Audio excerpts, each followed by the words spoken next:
ఈ సంకేతాలు కనిపిస్తే మీ ఇంటికి బాగా నరదిష్టి ఉందని అర్థం. సనాతన ధర్మంలో విశేషించి పురాణాల ప్రకారం అలాగే జ్యోతిష శాస్త్రం ప్రకారం కూడా నరఘోష, దృష్టి దోషం వంటివి ఉంటాయి. హిందూ ధర్మం ప్రకారం ఇంటిపై నరదిష్టికి పలు రకాల ఆచారాలు, పూజలు చేస్తారు. సాధారణంగా అనేక సందర్భాలలో నరఘోష, నరదృష్టి వంటికి సోకే అవకాశాలు ఉన్నాయి.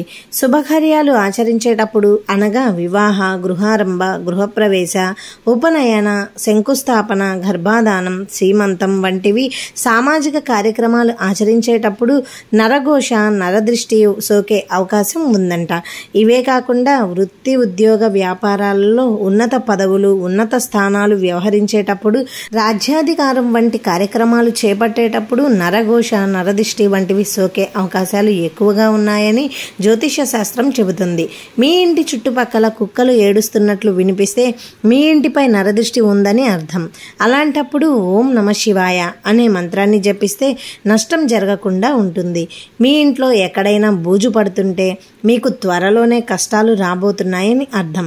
అలాంటి సమయంలో వెంటనే బూజును తొలగించి ఇంటిని శుభ్రం చేసుకోవాలి. మీకు ఎలాంటి అనారోగ్య సమస్య లేకపోయినా ఉన్నట్లుండి అకస్మాత్తుగా కళ్ళు తిరిగి వికారంగా వాంతికి వచ్చినట్లు అనిపిస్తే మీకు దిష్టి తగిలిందని అర్థం చేసుకోవాలి.